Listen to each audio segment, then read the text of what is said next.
This tutorial video shows you how to create a new application user account in Akixi. That is, any individual person who needs access to the Akixi software application. An application user account holds the basic information for a user, such as name, email address, credentials, access permissions, as well as the user role.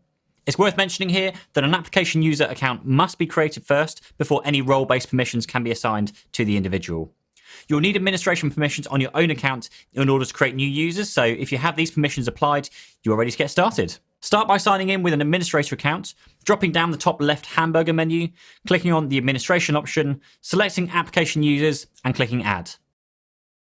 Next, we need to add the name of the application user. In this example, we're going to enter the user's full name, Katie Jeeves. Then we will enter Katie's email address as the username, but you can use whatever username you want here. Next is the email address, which has already been auto-populated with Katie's email address. Now, this is where welcome messages, password resets, and schedule reports will be sent to. Access to the application will require a password. This can be added manually, or you can click on this icon to generate a random password, and this is what we'll do for Katie. Emails can be configured to a specific language. Now, as Katie is based in the United States, we'll select English US as a default email language. We can now request that Katie resets her password the first time she signs in to ensure higher security. Let's now control whether Katie receives a welcome email when the account is created.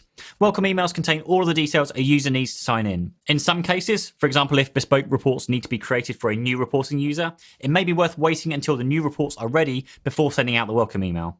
We can now select the areas of the Akixi portal that the user can access by setting up their permissions. Users can be restricted to only allow access to specific central management environments, telephony servers, and partitions. And it's even possible to restrict a user to a single group or supergroup. In this instance, we're going to provide Katie with access to all of the telephony servers and customer sites within the Excellence Group CME.